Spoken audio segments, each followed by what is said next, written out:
Welcome, everybody. Oh, the meeting's being recorded, so you might have to do something there. I don't know. Those logistics are there. Okay, we're all good. Oh, I have to hit got it too. So, all right, everybody, welcome. Why don't we take, everybody's come here probably from different backgrounds. I don't know everybody in the room. I know some of you. It's lovely to see you. But we're not going to be doing an asana practice here this afternoon. Just taking a moment to, or a few minutes, an hour, I guess, is 60 minutes, to have a look at some of the things about dealing with neurological conditions. But what I would love to do, if you're okay with it, is if we take one Om just to mark the start of our class, if you're okay, is those of us who are in the yoga world. So just taking a moment to, if you're sitting on the floor, you can sit simple cross legs. If you're sitting in a chair, just get yourself grounded, lift to the spine, and draw the hands together at what is known as Namaste. Just taking a moment to take one Om to mark the start of our time together here, and put the rest of the world aside for just a few moments. So taking this moment to connect with yourself, observe your existence. And then together, whether you choose to articulate the Om or not, inhale. Om, Om, Om, Om. You open the eyes and drop the hands. Okay. So once again, welcome everybody. Here I am in Vancouver Harbor. I couldn't resist I'm not floating, I'm not walking on water, but just to have a little virtual background. It's great to be back in Vancouver, and at least virtually. I'm sorry we can't be there in person this weekend. So a little bit about me. I'm going to take this virtual background off so it's not distracting for you. If that's okay with you, we'll just take that off and come back into my living room. Hey, okay. So what are we dealing with? Now, I put out a word with the association. First of all, I want to thank the association for inviting me to return and to share part of my journey with you, my yoga journey. I'm a person with multiple sclerosis. I was diagnosed with relapsing remitting multiple sclerosis in 1996. So it's been 25 and a half years, basically, since I was diagnosed with this condition. I'm going to talk a little bit more about the conditions themselves, the pathology of MS and Parkinson's, certainly, because that's certainly what I've been more focused on lately, but also just the nervous system. And when we're looking at, yoga as a possible intervention, straight up, it's not a cure for the condition. Often we are looking to yoga for health, which is brilliant. We often look to yoga to help mitigate symptoms of other things. Maybe we have a bad shoulder, maybe we've got a cranky knee, got a low back pain, I've got this and that, which is more musculoskeletal. But when we get into things like the nervous system, it becomes a little more subtle, you might say. When we look from a yogic perspective, we have the various sheaths of the body. There's kind of the outer sheath of the body, and then go to the more subtle bodies. So when we look to the nervous system, it's not as if we put a bandage on your brain and suddenly everything's okay. But how can we begin to, though we can't cure these conditions, some of these conditions with MS, Parkinson's, other chronic neurological challenges, perhaps a yoga practice we can look to as an intervention. So whenever I give these talks to people, and some of you may have heard this, some of you I know, I see some familiar faces who come to my classes. I've been offering online classes since the pandemic, which has been a challenge in and of itself for all of us. We've all been had to adjust our lives. And that was one thing that I certainly needed to do as a young man. I was diagnosed at 36. It's like, wait a minute, I'm not ready for this. I don't know what this is. It's jumping into the unknown of a condition that I didn't ask for. I think we've all experienced that a little bit. And hopefully, if anyone has dealt with COVID or lost people to COVID, please accept my deepest, wishes for healing, and my sympathies if you've lost anybody to COVID over the last while. But entering into that unknown situation, which we've all been experienced with the global pandemic, there's kind of a grieving that goes on for what was in our former life. Maybe we've discovered new things. This is something that I think we can all relate to. We can either give up and say, forget it, or we can actually, how do I deal with this? How do I move forward? So when we're looking, I'm going to talk first a little bit about multiple sclerosis, which is one of the leading conditions of the central nervous system, certainly in young adults. And as yoga teachers, I know there are several teachers in the room, several yoga practitioners, or maybe people who are just curious, or maybe you have MS, or a friend has MS, or maybe you have another condition. But when we look to multiple sclerosis, it generally affects people between the ages of 20 and 40, generally, statistically. What MS is thought to be an autoimmune condition where the immune system attacks the central nervous system. So the protective coating on our nerves is known as the myelin sheath. So now I don't have a cord here, but I happen to have a mask handy. So if you think of the protective coating on a cord or an electrical wiring, that would be the myelin sheath. So what happens, and pardon me if I'm repeating things that you already know, but I just want to put this information out there. First and foremost, that the immune system attacks the central nervous system, or attacks the myelin sheath, creates inflammation around the nerves, then it eats away this protective coating. So what happens is the messages don't get through from the brain to the various parts of the body, or from the peripheral body back towards the central nervous system. So that results in various symptoms. There are essentially, that's the basic bottom line of what that is. There are essentially 4 types of MS that have been identified. The first being a clinically isolated syndrome, where you can have symptoms can be manifested. I'll talk about some of those symptoms in a moment. And you may have one episode, and maybe they do an MRI, they determine there's some sort of lesion or scarring. The Greek word for scarring or hardening is sclerosis. So a hardening on the nerves is a sclerosis, and more than one sclerosis is, of course, multiple sclerosis. So so if you have a clinically isolated syndrome, maybe there's an episode, goes away, and you never to be heard from again, and we celebrate, we're happy. What most people are diagnosed with, like myself, is relapsing and remitting. And so what happens is we can have a relapse where you can be affected. Some of those symptoms, which I'll mention, include, there's quite an array. Everybody's different. It all depends on where the lesions are, the sclerosis are on the brain or in the spine or on the optic nerves. And it can manifest in many different ways. Some of the things that are manifested, certainly some of my personal things that were happening, is a numbness and tingling in the body. I felt like my hands were asleep, felt like the foot was asleep. There was a burning sensation, neural pain, where it's just pain in the body. Feels like the flesh is on fire, the skin's burning, but you can't really see anything. It's just, what's going on? I had no idea what was happening. I have, when I was first diagnosed, I was having difficulty lifting my legs. It was affecting one side of the body over the other. For me, it was the right side of the body. I had difficulty lifting my right leg, and many of us who have MS or know people with MS know that can be the case. Affected by drop foot, wasn't able to flex the foot, to move the toes.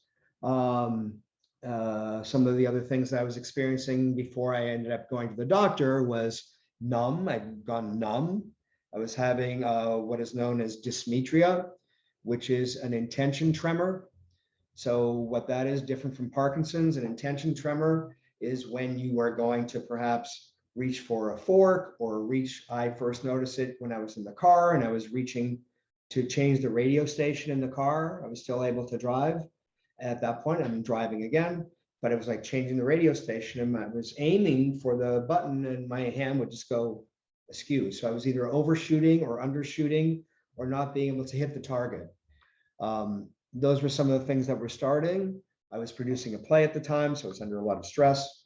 Not about me, but these are some of the symptoms that I've had. I had gone numb, basically. It was crawling throughout my body. It had gone through my torso, my face, and finally through my skull. I'd seen some doctors, but hadn't really, looked deeply into it. But when I'd gone literally numb, like my body had fallen asleep from head to toe, I knew something was desperately wrong. It was affecting my autonomic nervous system, so I was unable to control my urine. I don't, it's not necessarily a conversation starter, but this is really, it's the reality of what was going on with me. I was able to control the musculature for the organs of elimination. I had what is also known as the MS hug, which is spasticity. A lot of people with MS and Parkinson's get a spasticity where the muscles can contract and go into a state of unable to move. It's where they can either go into a state of extreme flexion or extension, where a leg will just go into a state of, or arms go like this. I have several people I know with cerebral palsy, where that affects them, where the body just goes into a state of stiffness. Some of the other things I've dealt with is optic neuritis, is diplopia. A lot of people with MS have that. That's double vision. Diplopia is the double vision. Optic neuritis is where the MS was affecting my optic nerves. So I lost, basically, it wasn't complete darkness, but I would see things it's almost like macular degeneration, if some of you may know what that is, where you're seeing, parts of, like when you're looking at the computer screen, or maybe you're seeing my image, maybe you'd see my hand, maybe you'd see a little bit of the blue wall behind me, maybe you'd see part of your computer. But I was, that came on 5 years into my personal diagnosis. But a lot of people I work with have, that can be an onsetting symptom, which is, affects the vision. Of course, what also comes with this, some of the symptomatology, and I'm talking still first with the relapsing remitting. What also can happen, of course, is what I mentioned, is the grieving process. We're looking to find what, I just want to get back to normal. I want to get back to what life was before this all came on. And so there's a depression that can come along with that. There can be an anger that comes with that, a feeling of isolation. So these are some of the, not only the physical manifestations of this, but also, emotional, psychological factors. What can also happen with some of us is try to remember all the names, where dysarthria, I believe it is, where it's difficulty with speech, formulating words, difficulty with swallowing, dysphagia, where it's difficult to, that autonomic, where we're just trying to swallow and that becomes difficult. Cognitive functions, and of course, when we're looking at the brain, depending on where the lesions are, it affects all the different factors of what the brain does that we don't even necessarily know. I had no idea what the scope of what our nervous system is until, I had to find a little bit more, do a little bit more research on it. So these are some of the symptoms that can manifest, not all of them. It kind of depends where those lesions are, where the immune system, as an individual, as our fingerprints, it can attack any part of the, with MS, it's central nervous system, not peripheral. So it's really affecting the central nerves. And depending on where those lesions are, can affect what happens. I personally have lesions throughout my brain, in the hemispheres of my brain, my cervical spine, and also in my thoracic spine. The next stage of MS is, would be called secondary progressive. So usually what happens with that, relapsing remitting, is hopefully we can get these symptoms back into remission so we can get back to a reasonable state of normalcy. And so I have been lucky enough to do that and remain in that relapsing remitting stage of the condition. Secondary progressive is when the patient, the person goes from that relapsing remitting stage into a more neurodegenerative stage where the symptoms don't go completely away. We may not regain feeling, we may not get back to that sense of complete normalcy. That when I say normalcy, whatever that means, keep having new normals every once in a while is what we're dealing with now with the COVID, but getting back to a sense of having control of the body again. And that's the secondary progressive that can deteriorate. So we hopefully want to, again, and though yoga may not be a cure, it can help to arrest that. And then the primary progressive is basically the fourth stage. Usually people are diagnosed with that a little bit later in life. And that is where we go to, from the onset, there's neurodegeneration from the get-go. So you can see a wide range of people with MS. You can see a wide range of how MS affects them. And that's essentially, that's kind of like a baseline. So hopefully that's helpful to give you a little bit of what that is. Because we are in Canada, or I'm here in Canada with you today, although I'm in my living room, it has more to do with where we are raised as children statistically. There are more cases statistically in the regions in the higher latitudes of the northern hemisphere and the lower latitudes of the southern hemisphere. So the bands across northern Europe, Canada. I'm from Saskatchewan, those of you who are in Canada. So you know, that has one of the highest per capita rate in Canada of MS. And then you also see again higher statistics in Southern Australia, Tasmania, Southern South America, and where else? And it has more to, you know, South America, and not so much in South Africa, but there have been instances there. And it's not limited to these regions. The highest per capita rate is in Scotland, which may have to do with a deficiency in vitamin D levels when we're growing up. And we're affected in our formative years. Doesn't necessarily have to do with where we may migrate to later on in life. I know a lot of people who are in the equatorial parts of the world, several people from India, several people I've met in Malaysia, and those kind of bands of where we are that have been diagnosed with MS. Anyway, I could go on in terms of what the demographics of that are, but again, there is no cure. But ideally, so when I mentioned the 4 stages of MS, and when we're looking at this from a yoga perspective, is the earlier the intervention, the better. Like with anything, you know, if we can intervene and hopefully keep the MS from going into a more progressive neurodegenerative state, that's the most helpful. For me personally, just to share with you, when I was diagnosed, I was very active, as Terry was saying beforehand, still am very active. And I was like, okay, doc, I'm 36 years old when this first came on, when I was finally clinically diagnosed with it.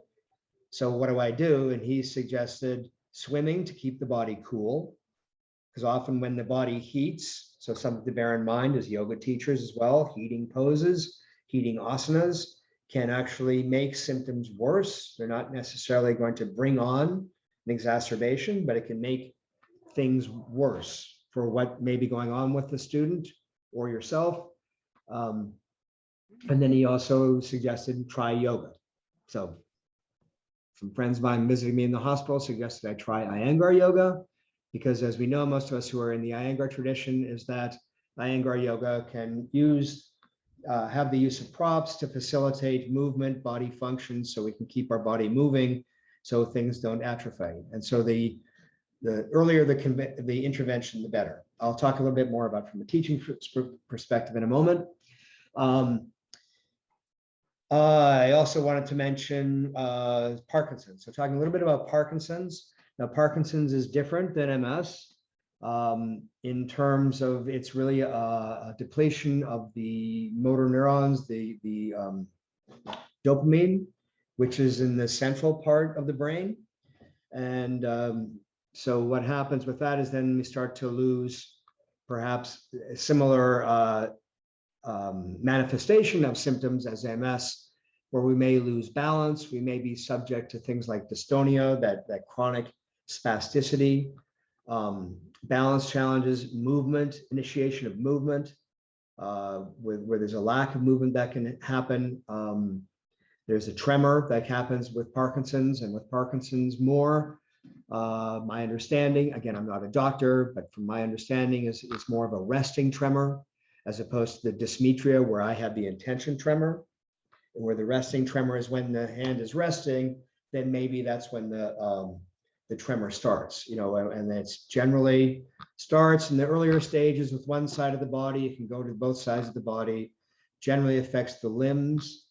What can also happen with PD, Parkinson's disease, is that the frontal spinal erectors start to shrink or contract.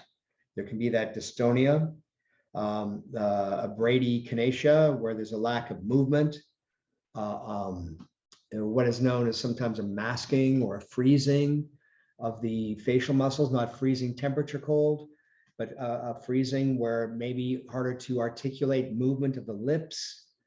Speech can be affected over time. Different body movements. Essentially, my neurologist, when I started to work with more people with MS and Parkinson's, was suggested that there is an acronym to think of for Parkinson's, which is known as TRAP, T-R-A-P. And what that TRAP would stand for is tremor. It's not, again, it's not a rule, but it's just like a guideline, something to point to keep in mind.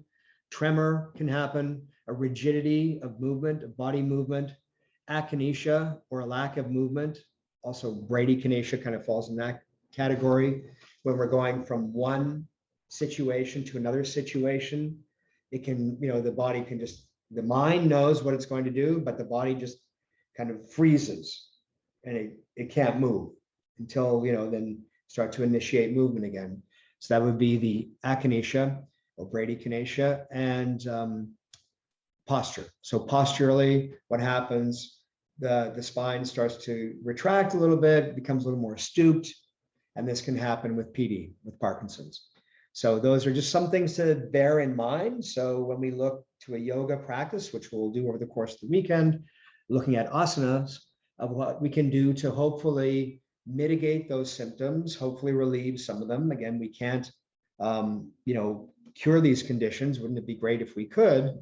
But by the same token, what can we do as yoga teachers or as yoga practitioners to intervene so that we can keep our condition, whatever that may be, in a state of reasonable health and keep ourselves functional and mobile? So for myself, again, because I have my personal experience to draw on, is I got out of the hospital on a Saturday and I ended up at the yoga studio on a Tuesday. It was a Memorial Day weekend here in the United States. And so I was released from hospital on Saturday. I've got my diagnosis. We did all these MRIs, blah, blah, blah. I found myself at the Iyengar Center in Los Angeles the following Tuesday, and I never left. And so I would have to say that that early intervention, I think, was absolutely vital to get my MS back into remission, to keep myself as functional, because what often happens when I do these various workshops around the globe is it's like, well, you don't have a bad case of MS. And I said, my response usually is, thank God, but I think my MS could have taken a much different route, a much different course, had I not had that early intervention and got on it immediately. So yes, so I've had, those symptoms that I've mentioned, they're horrible. I don't want to live in that if I can help it. And what can I do? And I was finding relief through the yoga practice. What else did I want to mention? I don't want to go, I'm nattering on here. I want to give time for some questions as well. Now, I'm not quite sure of everybody's background. I know we were with the Iyengar Yoga Association of Vancouver. So I would imagine there are a lot of, I'm just kind of scrolling through the screens here, but I see most of us here on one or two screens. So I think most of us are familiar with Iyengar Yoga. And when I started, I didn't meet BKS Iyengar, and I know some of you have met Mr. Iyengar, and I've seen some of you in Pune over the years. And my first encounter with him was a few years after practicing for a bit. And I said, Guruji, because I call the man Guruji, I've been dealing with MS for the last couple of years. Before I could get myself to India, I didn't want to travel to a foreign land when I was in this kind of like crisis situation, an unknown situation. And any advice, and his suggestion, well, ultimate suggestion, day one, which is something that I think we can all appreciate, is every day we must walk the line between courage and caution. So certainly those of us who are, whether we have MS, Parkinson's, are teachers of people with these conditions, or coming out of the pandemic, that we have to be courageous enough to move forward and cautious enough to be, take the necessary precautions that we can keep things in a reasonably good state of health. He strongly recommended at that point that I continue to come to Pune every year, continue to study, continue my yoga studies, which I did. I practice yoga every day. I don't do any medication. Those are just to answer maybe some of those questions that may come. But it is through a daily yoga practice of Iyengar Yoga that I've been able to keep my MS in remission. Part of those practices include a daily practice of inversions. And why inversions? So the inversions, certainly yes, there may be anecdotal evidence that it's like, okay, well, it helps to bolster the immune system. But what is it actually doing? So getting the brain below the heart. So we have this wonderful organ in these skulls called our brain that work for us at rapid speed, constantly just hearing me talk, being able to move your hand, make a note, or we get bored, we lose interest, whatever, maybe we have interest, we don't, but there's always that continual processing of what we're going through with the brain. Part of those glands in the brain certainly is the thalamus gland, which is above the brain stem, right, kind of in the central brain. And the thalamus gland is like the relay station between the sensory nerves and the motor nerves. So when we're looking at Iyengar Yoga, one of the things we want to also look at is, or any yoga practice, if we can give some feedback from the peripheral nerves back towards the motor nerves, whether we can feel them or not, it's all still running through, those messages are running through the thalamus gland. This is my understanding. Again, I'm not a doctor, I'm not a brain surgeon. The other glands there, the hypothalamus gland, which regulate body temperature. One of the things that, if I've forgotten that I've mentioned it already, is heat. I did mention heat already. So how heat, it's called, and heat can affect people with Parkinson's, where the variant of 1 degree centigrade can actually make symptoms worse. It's called the Utos phenomenon. So it's my understanding is it actually expands slightly the spinal cord, the fibers in the brain. So if there are active lesions there, it can make things temporarily worse. The hypothalamus gland in the brain helps to regulate our homeostasis. Also in the back brain, we have the cerebellum, which helps to do, it doesn't necessarily start with initiation of movement, but as messages go through the thalamus gland and back towards the peripheral body, the cerebellum has to do with balance and more refined movements. So things like using a pen, buttoning your shirt, buttoning your jeans.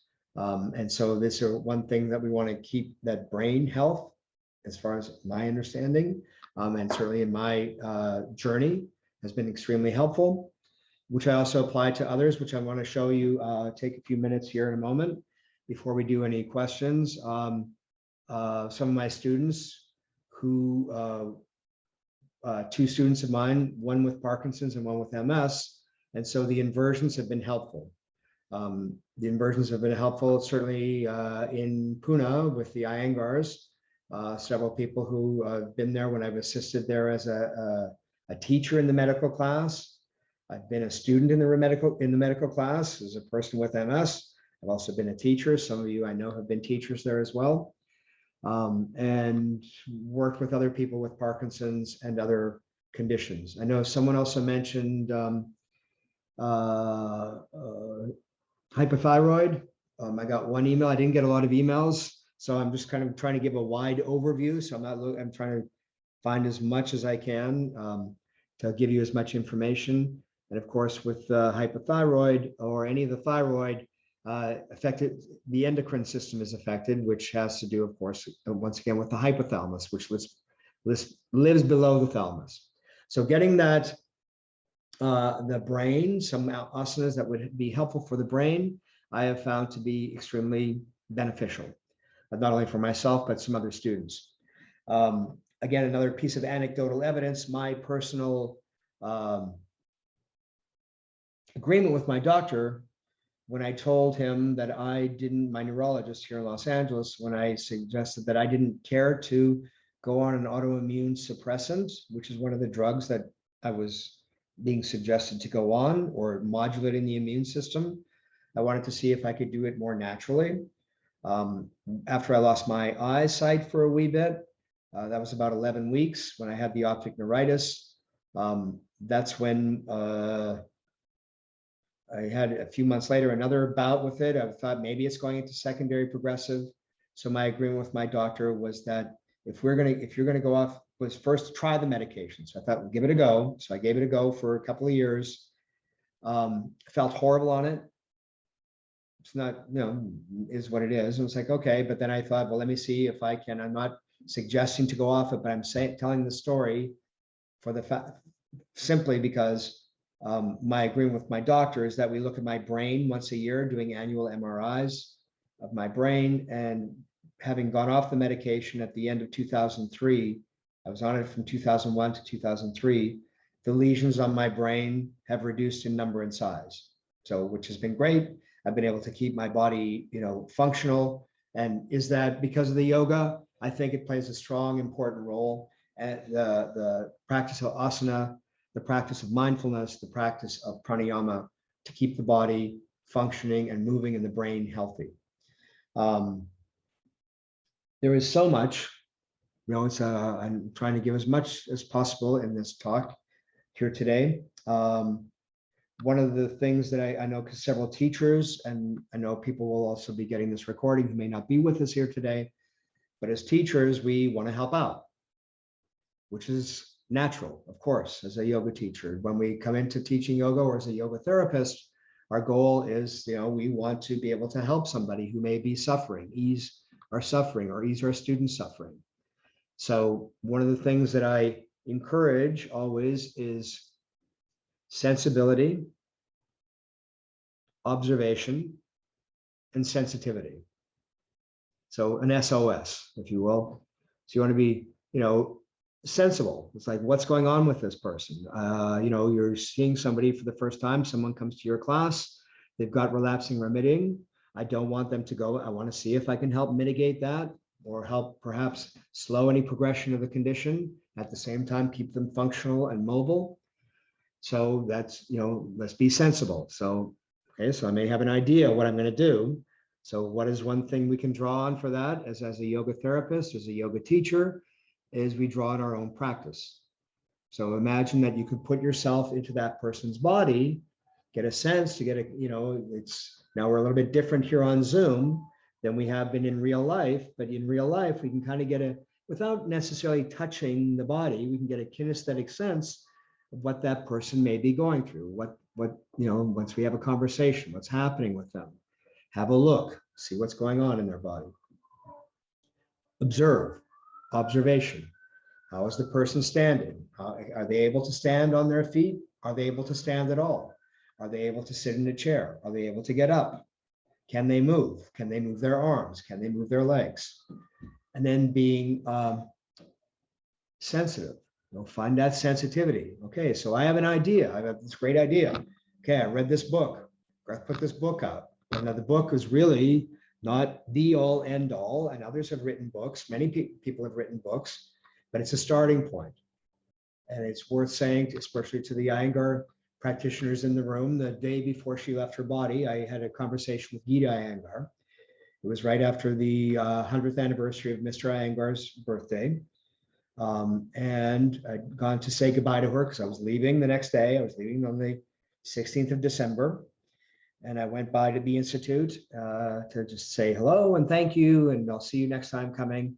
And one of the things that she asked me to do is, as I've been going to Pune for many years, was to please write something based on your practice so that you can, hopefully it will be helpful to others, helpful to other teachers, helpful to other practitioners. And so I said, okay, I'd be happy to do that. And the next day she left her body. Unfortunately, she left us. So I was committed to actually put something, some pen to paper. So again, it's not the all end all, but I put together a book, which, we'll put a link in it afterward. I've got a couple of other books here that I wanted to actually recommend as resources. Again, I'm not the authority. I'm a practitioner. Gita asked me to write something, and that's what I've done. I've done the best that I can to offer this as a starting point. It's called Yoga and Multiple Sclerosis, and it came up, whatever, it's here. We'll put it in the link for later. Speaking of other books, is my friend Mike, who we will have a look at in a moment, in the PowerPoint that I wanted to share with you, a PowerPoint presentation. And he recommended this book. And because, again, I'm limited in our time here and the subject is so vast that this is actually another really great book. And I put the links, I've given them to Tanya earlier, and they're available on Amazon in Canada. So you'll get the links either in the chat or in the later. And it's 100 questions and answers about Parkinson's disease. It gives a really nice overview. It's maybe not necessarily a complete yoga approach, but it gives a little bit more information about what we can look for as teachers, what we can expect perhaps as practitioners, people who end up with PD. It was put out by the Muhammad Ali Parkinson Center. It's available on Amazon. These books are they're like under 20 bucks, or around 20 bucks, $20, excuse me, Canadian, if that's of anything. And then, though I didn't speak a lot about it today, but yet is Yoga Therapy for Stroke. And this is another book that was put out recently by yoga therapists, some of whom I know. They're not Iyengar teachers, but it's actually a very valuable resource. And it offers some really wonderful insights, includes pictures and such, similar to, some of us who are used to Iyengar yoga books. It's just another lovely resource to have. I've tried to put as many pictures in here as I possibly can. I was limited by, publishing contracts. You're only allowed so many words and you're only allowed so many pictures. And so it's like, I tried to do my best. So anyway, again, it's a starting point. So I think, other thing I wanted to mention, which I'll mention over the course of the weekend, and in our asana classes, that when I spoke to my doctor, my neurologist, because he's been schooled, he sees a ton of people with MS, Parkinson, stroke, all the wide range of neurological conditions. He's a leading neurologist here in Los Angeles. But what he's suggested is that any damage to the central nervous system, so as yoga teachers, you may want to consider this, put it in the back of your brain, can negatively impact the flexors of the lower body. So you get things like the unable to lift the leg up, it's the flexion in the hips, the flexion in the foot, you get the foot drop, and unable to necessarily get, abduction and adduction. Things can go into spasticity with that, and the extensors of the upper body. So when you see, often the extensions of the upper body, they can be in a state of retraction. Fingers can go into like spasms, kind of thing. So if we see somebody who may have been affected by a stroke, we often see that they cannot necessarily, they're shifting because they may not be able to lift the leg from the floor, but at the same time, the upper body is in a state of retraction. Often that's ipsilateral, so it'll affect the same side of the body. And that can also happen with MS, with the optic neuritis. Though I had bilateral optic neuritis, I had it in both eyes, but it affects my weaker side is my right side in general. So these are just some things to consider as yoga teachers. And at the same time, yoga teaches us to be flexible. So as yoga teachers, also being able to change your game plan on a dime, depending on what that student or what that person is presenting in when you start to work with them. So hopefully that's kind of a baseline. I've tried to cover as much as I could. in this initial talk. And now I know we tried to do this earlier, the technology challenges remain. So I'm going to I want to see if I can get this PowerPoint. So that way we can see, oh, one more thing, just before I move on with this book, because I knew this book was going to go out to places. So I haven't done every Iyengar yoga prop in the world in here. I put some props in here because especially, and what came in really handy, I actually finished it during the pandemic, right when the pandemic started. It was, I sent the what do you call it, the manuscript to the publisher February 1st. So then when did we go on lockdown? March 20th. So I was finishing the final, edits right at the onset of the pandemic. So, I didn't have all those resources, but what I tried to do in here was to use minimal props or things that we could maybe find in our home, so that if this is going to somebody somewhere where they don't have access to a yoga teacher, they can at least perhaps maybe start a practice in some way, shape, or form. So hopefully that's a benefit. So now I'd like to share with you this PowerPoint presentation. So I just need a little, so maybe Terry or Tanya can give you what do you call it? A 2-minute kind of intermission while I get this PowerPoint drawn up here. I'm just going back here 1 second. Okay, I've been on the Zoom for a while now. I'm trying to square my shin. Okay, and yes, Jessica, I will talk about that later. It's coming directly to me. Give me 1 moment. I'm just trying to get myself situated here to share my screen. Okay. So I think hopefully we can, let's see, I'm gonna close that for a moment. All right, and hopefully we can see this here, and we are going to slideshow and type this up. Okay, so now maybe Tanya and or Terry, you can unmute yourself and let me know if you can see this. Can you see this, my screen? Just unmute, if you can unmute yourself. I can see it, yes. Okay, great. All right, so if everybody can see it. So this is the little presentation that I put together for us today here. So it's just some asanas and adaptations in the Iyengar tradition using some props. Now, not everybody may have this in their home, but perhaps in studio. So here's the damaged myelin sheath. So as I mentioned at the beginning, the protective coating is on the nerves. You see where the immune system has actually, there's been that inflammation has caused a degeneration in the myelin sheath on that affected nerve that's on the right side. So the message is not getting through from the brain to the peripheral body and back. So one of the things we often start with, so some of these asanas we'll be doing this evening, is Supta Baddha Konasana. Is the name of this pose. So if you see here, I've taken this version of it for the Iyengar teachers and other teachers. Often being able to just use the hands can be a challenge to put a belt on. But if you see, I've got the feet braced at the wall, if that's possible for the toes, to give that flexion into the toes. And then you see, so that you see that flexion in the toes themselves, the feet are together. There is that abduction.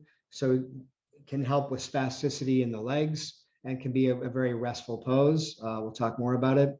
Taking Supta Padangusthasana 1, going in this fashion. So I'm getting one leg up towards the ceiling, the other leg onto the floor, so I can start to get an uplifted leg towards the sky. And then, if possible, straighten the other leg back out towards the wall to give the peripheral feedback for the foot that's on the floor. A little Chatush Padasana with a brick. We'll talk more about it, but I'm just trying to give a visual cue here for some things that may be helpful. This pose is known as Urdhva Prasarita Padasana. Got the legs belted on this. This young lady's a teacher, an assistant friend of mine. But what's worth saying here is that often giving this pose can be beneficial with the legs belted. It's given sometimes for knees, low back issues, but had several people who, once they do this pose with the legs belted, have found feeling in their legs once again.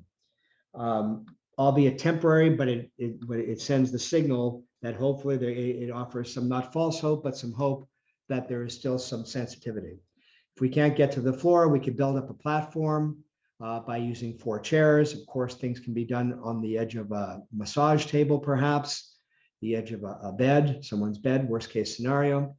And then by doing the chairs, so I'm just showing this as I tied 4 chairs together, put a sticky mat on top of it. So if you don't have a platform, so someone who may not be able to get to the floor, they could use a walker. If they can transfer from the wheelchair, they could move over to the side of this platform, get their feet up on a second chair, and it may not give the same flexion as we did at the feet at the wall, but still offers a little sense of Supta Baddha Konasana.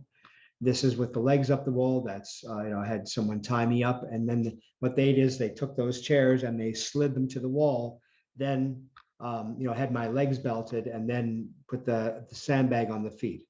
I found this to be very helpful when I couldn't feel my legs. This has been helpful as well, Upashraya, to help quiet the nerves. So this student, this is a setup. It's a basic setup. This is an Iyengar Yoga backbender with some pillows. This is in somebody's home here in Beverly Hills. And this is a student of mine, friend, who has willingly said, I'm happy to share with others. So she has started with MS and she was diagnosed with Parkinson's about 5-6 years ago. So giving something restful, some support for the spine. She also has osteoporosis, which can happen when we're not moving the body. Got some feedback for the feet with the legs, some sandbags on a little stool. So it's giving some feedback and still being quite restful. Again, looking to get those legs because there's a restriction in the movement from the Parkinson's, also from the MS, in that abduction, abduction, getting the legs apart with some feedback for the feet, for the tremors in the hands, the arms, weighting the arms down from the forearms towards the fingers. Her Supta Baddha Konasana, because it's difficult for her to lie on her back. And then if we don't have one of those back benders, how could we do this at home? If we have, some basic yoga props, it's a chair inverted at the wall. It's at the wall behind me. I put 2 bricks on the inverted chair seat. So it's offering a little support for the lower spine, a blanket for the buttocks, a bolster perhaps over there. And then, so I've fashioned a similar kind of setup that we could maybe use for those who may not be able to, can get to the floor, but may need a little more support for what I'd shown with our other friends. So this again is her approach to Sarvangasana off the back bender. I guide her down. Because I was taking the pictures, I couldn't guide her and take the pictures at the same time. So I've support her spine as she comes down, getting the shoulders onto the bolster. And it's really more Viparita Karani. And then she can actually hold the back bender with the hands, get the legs up, and it's more like a Viparita Karani for those of you who know that pose, but similar to shoulder stand. And she finds great relief in this. And then when she comes out, she can bend the knees herself here, and then coming to a supported version of Shavasana with the sandbags supporting her shoulders, for the tremors in the arms, sandbags, 10 pounds per sandbag, supporting the forearms towards the fingers, the hands, for that tremor that she experiences. Helps to release that, and then she bends the knees to come out. Now this, so if you can bear with me, this is another friend of mine, classic Parkinson's case, diagnosed young at 36, as I was. So again, the observation. So this is my friend Mike. And so you see, this is him standing. You see on his right side, there's a dystonia. There's a retraction in the ribs there on the right side. The head is slightly tilted towards the right. Again, there's dystonia in the neck, that facial masking.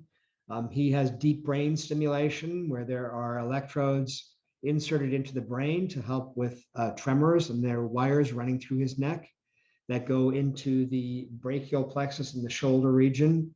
The left arm is in a state of retraction. Anyway, that's Mike, one of the first days that we started working together. So I often start Mike in a version of, because he has the retraction of the frontal spinal muscles. So I want to keep that openness. So I start him on a back bender, belt his legs, put something so he's getting feedback between the feet at the wall. He can hold the back bender with his hands, some support for behind the head and neck. He finds this to be quite comforting, a little bit of weight onto the thighs.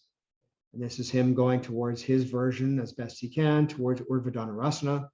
Again, to give that openness. So if we look at that, compare that first picture, This requires a little more props, obviously, but how we can begin to maybe start to look at how we can maybe approach some of these things over the course of the weekend with minimal props. Mike is doing his Supta Baddha Konasana this way. His pelvis is supported on the bolster.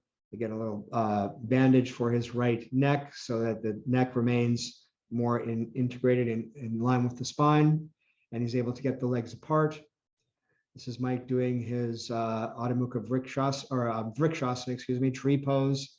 I'm sorry you can't see the bottom foot. It's in contact with the back bender, giving some support for the thighs, and he's being able to get those arms overhead working with gravity. This is a version of his downward facing dog. So if you look at the spine, from the base of the spine towards the crown of the head, you see the dystonia in the head, the distortion of the neck happening naturally. And then as the teacher, what I've done is I've taken the chair, slightly turned his right arm, which is closer towards your left side of the screen, slightly pulled that towards me and started to get a little bit more extension of the spine. Heels are in contact with the wall. So we work on that. This is not over the course of one day, but several sessions. So this is Mike in rope Shirshasana. He can get into rope Shirshasana with my help.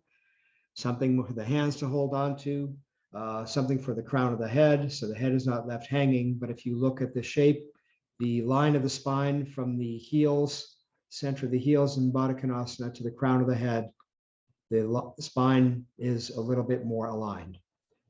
He can also do rope Shirshasana at the wall. He can climb up the wall, and I've given a little brick behind the skull. So taken the clue from Mr. Iyengar in Pune. So this brick is wedged against the wall. It's a soft brick, so that it's giving a little more extension to the back of the neck, but more importantly, the cerebellum. So if you remember, the cerebellum is that back brain, which has to do with mobility, more refined movement, and balance. So Mike's balance can get off a little bit. And so this is Mike doing his handstand. I put him into it, of course, but he's getting into it basically himself. He's climbing up the wall. I've got, it's a slanting plank in front. He's got his legs belted, and where he's got that on his right side, that dystonia, something for his yellow brick for his right hand. So he can get that extension to the upper body, that again, that negatively impacted extensor of the right arm. So I often have him do his standing poses. So with Parkinson's, we want to look for big movements. So now over the course of the weekend, we might use a wall, a chair in front to hold on to, but here he's using 2 trestles, having all the luxuries of everything and starting to get that openness to the frontal spine. So he's got his legs now are a little bit more aligned, openness to the top chest. So he can actually find his balance now, stepping one leg up onto that stool. And he's finding a little more balance there now with this. And then when we're taking other poses like Warrior One, I've got his foot up on it, or his foot is up. So it's giving more alignment of that knee, that his forward leg knee to the hip. Otherwise, he cannot get that deep sense of flexion, and working to straighten that back leg as best as possible. And he's interlocking the fingers to get the arms overhead. This is Mike taking his Warrior Two. So that foot is elevated, giving a little bit more extension to that back leg, flexion to the front leg, and enjoying, that's his expression of joy in his Ardha Chandrasana. So there's again that slight masking of the face, but he can extend the arms, get on that left leg. And then Mike coming to Warrior Three, holding onto the bars, some support for his back leg.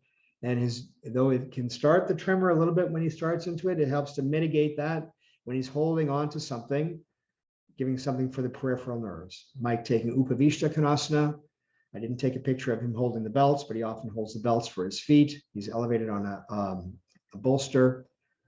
Going to Supta Virasana, and then arms overhead to hold the ropes for the extension of the upper body. His version of Sarvangasana, though you can't see all the mats there, so there's a little extension for the back of the neck, so it's not being overly in a state of flexion, but there's that softness. And this was again fashioned on something that Mr. Iyengar had presented for some Parkinson's folks in Pune. This is a version of a bent leg version of Vipritakarani. Gita Iyengar, when I was working, certainly helping in the medical classes and with neurological conditions, when there is that tremoring, she was doing this herself, something similar for her Shavasana several years before she left her body. But one of the things that she was keen to have me understand is support so nothing is left hanging. So even some support underneath the heels, some support underneath the thighs, support for the shoulders. Again, this is like full on tricked out everything. We don't have all these props, but how can we use this as a reference point of how we can maybe extrapolate that as a teacher to maybe give somebody some relief? So this is packing the legs in. So he's getting peripheral nerves from the inner legs packed first. First the central line is packed first, then support the outer thighs, then you're packing the inner legs. So he's getting that full support. He finds this to be deeply relaxing, especially when he's in that state of tremors. And this is like full on Hannibal Lecter style traction. But ultimately, this is Mike recently, between the trestles, getting Suttita Hasta Padasana, getting the extension of the arms. And you see there's a further expression in the face. Anyway, so that's a little bit of that. Hopefully that's of benefit. I mean, can't expect all of us to, get that into play, but those of us who are Iyengar teachers may recognize how we can maybe give a little bit of an approach. Now, I couldn't put all of that in the book. So now we're almost at 4:30 Pacific time. So I know I've been nattering away for the last 58 minutes. And if there are any brief questions, I don't know how we may want to do that. But if you don't have any questions, that's also fine. You don't have to have a question. It's totally good. I will also try to is it okay if I share the questions that are coming to me? Is that okay? Or do you want them to remain private? If it's okay that I share them. So a question is, what is my personal inversion practice like? I practice, I try to get a minimum of 30 minutes in a day of practice. Now that's not saying I'm doing a 30-minute headstand or a 30-minute shoulder stand, but between asanas where the head is below the heart, giving something for the brain. So headstand, downward facing dog, supported downward facing dog, supported Prasarita Padottanasana, Adho Mukha Svanasana, Shirshasana, certainly, Salamba Sarvangasana. So maybe it's 10 minutes of Shirshasana, days I have the wherewithal to do that. If I'm feeling a little punked out, or right now I've got a little shoulder issue I'm dealing with, so I can hang in the ropes. Thank God for Iyengar Yoga for that. I can hang in the ropes. I do support the crown of the head, so it's still giving that slight stimulus for not a stimulus package for the Americans in the room. We got stimulus packages during the pandemic, but I get my own stimulus here. Maybe you got it in Canada too. I think some friends of mine, my family in Canada, said you got a stimulus package for the pandemic. So the stimulus package for the brain. So it's stimulating those glands, the thalamus, the hypothalamus gland, pineal gland, pituitary glands, the Sarvangasana, Setubandha Sarvangasana, chair Sarvangasana on days when I may be a little punked out, Vipratikarani. So a total, I try to do 30 minutes. And if I can do it twice a day, great. One of the things I didn't mention that we all are subject to, don't have to have MS Parkinson's, but is fatigue. So we want to first also start with maybe something to mitigate some fatigue. That's why I wanted to do a restorative practice this evening. Those of you who may be coming to that, to get the quietness for the nervous system, get things restored a little bit before we ask more of the body. Let's see, what else do I have here? There's a question about fibromyalgia. And yes, work with people with fibromyalgia. So again, we have to be really sensitive because it can also affect, like, similar, one little movement can make, pain just be like unbearable. What I found, that last pose that I'd shown with the bent leg version of Vipratikarani that I showed with Mike, with all the bolsters, where I was saying, Gita just said, leave nothing hanging, was a friend of mine, student, who has fibromyalgia. She also had Guillain-Barré, which is more peripheral nervous system thing, but she found that to be one of the most soothing things that she's experienced, and she's been practicing Iyengar Yoga for a long time. She's a medical professional. She's actually a doctor, but she ended up with Guillain-Barré and fibromyalgia, probably from working too hard. some of us know what that's all about. But so what she found relief in was that bent leg. And again, I myself, I didn't know off the top. I was like, okay, I'm going to try. Let's see if this works. And if it doesn't work, we're coming out immediately. We don't want to put people in harm's way. We have to be sensitive, observant, again, I go to Parakaya Pravesha. It's in the 3rd chapter of the Yoga Sutras. Those of us who study the Yoga Sutras, when Patanjali tells us as yoga practitioners, if we're on the track of yoga, that we, gain these siddhis, these powers. Now, I don't have these powers, but perhaps if we can extrapolate that a little bit, the power to be able to enter somebody else's body. So if we can have that sensitivity, what's going on with that person? They're telling me this. I'm seeing they're getting us something, a spasm here, or something's going on.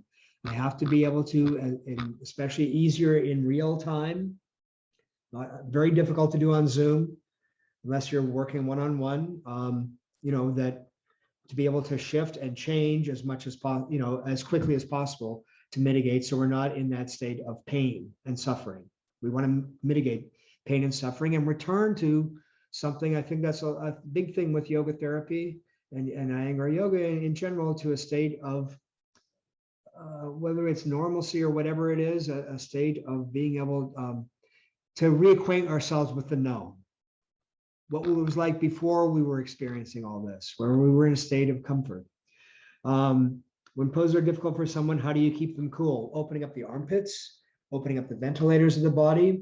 When we keep the arms extended overhead for a long time, so having an idea of what the various effects of the asanas are, which your yoga practice hopefully will inform that. Things that are stimulating to the sympathetic nervous system. Back bendings can be, overstimulate the sympathetic nervous system, which is, can be heating. And what we want to do over time is, I'm not saying to not do back bends, but what I am saying is, can we culture, when we know poses that may stimulate the sympathetic nervous system, cause a heating, how can we culture as opposed to a reaction? How can we culture a response? So we get a favorable response as opposed to an adverse reaction. So these are just some things to consider, put in the back of the mind. Is the weekend workshop focused on therapeutic adaptations for people with MS, or how to practice real mild MS? I just want to keep the nervous system optimal. The weekend workshop, what I'm doing this weekend is, this evening, what I try to do this evening certainly is do some restorative poses. And when we're doing the general workshop, because we'll do the general workshop, which is not specifically therapeutic only, but how can we perhaps participate in a general class if we have the body facility to get up and down from the floor? I think we may have mentioned that, Terry and the organizers, Tanya, I think it may be in the whatever that we are, reasonably ambulatory. I will certainly, any workshop that I do, and those of you who come to my regular classes, or I also offer MS classes on the weekly basis. So I try to, because everybody's different. Somebody may not be able to use their legs at all. I know some of you in the room are very well, who have MS, no names being mentioned, I know are very able and very capable to do, all the standing poses. And some friends who come to the same class, they can barely stand on their legs. So what do? So at the beginning of class, we're looking to some things, so that maybe, okay, if we get to the standing pose and you're not able to do standing poses, you already have something in your back pocket of what you can do, while the others may be doing something else.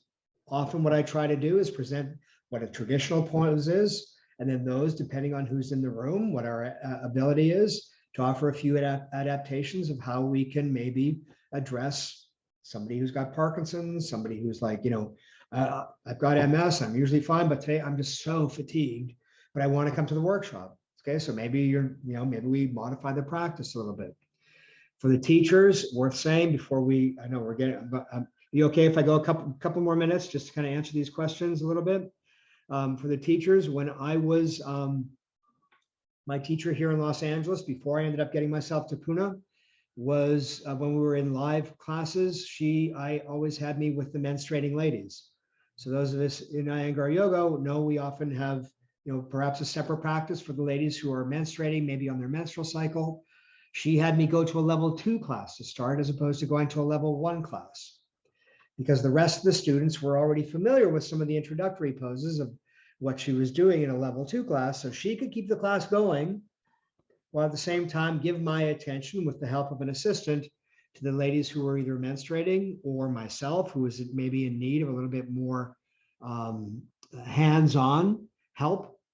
So just from a strategic point of view for the teachers in the room, if you're teaching group classes, I would, limit your group classes to those, if people are really physically challenged, I would limit those numbers so you can effectively, work with everyone. This weekend, I will do my utmost to also give those of us who are fully capable a rewarding experience.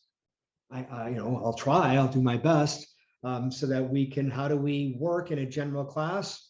And then if we're going to something that may require a little bit more body facility, maybe a little bit more demanding of our energy, if we can do it, great. If we can't do it, you've got an alternative, you stay here, okay? And it's not to say that you can't do something or to limit anybody's experience, but it's like, okay, work with this before we move on. It's like anything when we go to school, a lot of times it's like, okay, I go to first grade of first grade, grade one. We're in Canada, right? I remember I'm going to grade 1. So when we go to grade 1, we have to learn the alphabet before we can read a story. So I don't go to one class of grade 1 and go, okay, I'm ready to go to high school now. I want to learn how to drive. There's the methodology. There's a pragmatism I have found in Iyengar Yoga. So we're building obviously with sensitivity, intelligence, observation. And I will leave you this before we, because then I will let my tongue be quiet and give you a little bit of downtime. Is one of the other sutras I always look to is using our own judicious intelligence, not only as a practitioner, but as a teacher. So we have to arrive to where we are, be there with sensitivity, observation, sensibility, proceed with courage and caution, but at the same time, use our discretion, use our personal intelligence to judge, is this the day that I can move forward? Can I courageously move forward? Is this the day that I ask the student to move beyond? Or is this the day that we, And with that said, often in the Iyengar tradition, when we look at a therapeutic approach, and maybe this maybe answer a question, if we're looking at therapy alone, we may start with, depending on the practitioner, the scope of the class would be rest, rest, and rest. Then as we start to gain a little bit more facility of body, a little bit more strength, functionality, then maybe we go to rest, active, and rest. And perhaps in the more traditional classes that you may attend or teach or go to that may not have a therapeutic aspect, but when we look at the arc, perhaps of therapy, then we go to something active, and then restful. So, starting with something active. They were doing active, and then it's like, get to the end of class, then we do some cooling poses, shavasana, ending in shavasana, and then, okay, so now I'm going to give your ears a rest. I'll give my tongue a rest. I'll give Tanya a rest, and the organizers, Tanya, Terry, excuse me, and Sharon, all the others, and thank you all so much for showing up. My website is yogarth.com. I think Tanya will put that in the link to something. I think you're getting a link to this. She'll put in the link to the Canadian. If you're not in Canada, you can get this on Amazon worldwide. So you just go to your Amazon. It may not be available in China, those of you who are in China, though the publisher is in London and they can perhaps arrange it. It's Singing Dragon Publishers in London. I've got it on my website. Feel free to reach out. Have a beautiful, if I don't see you later, have a beautiful rest of the weekend, beautiful rest of the evening. It's lovely to see you all. Thank you for your interest. Thank you for your patience and your tolerance. God bless you all. Thank you, thank you, thank you. Namaste. Thank you, Garth. I wanted to mention, yes, the book links and Garth's website will be part of your recording link email. And for those who wanted to register for tonight's class who haven't already done so, you have 15 minutes. Okay. Have a good evening, everyone. Okay. Okay. Bye, everybody. God bless. See you next time. I can't wait to see you again. Thank you again. Bye.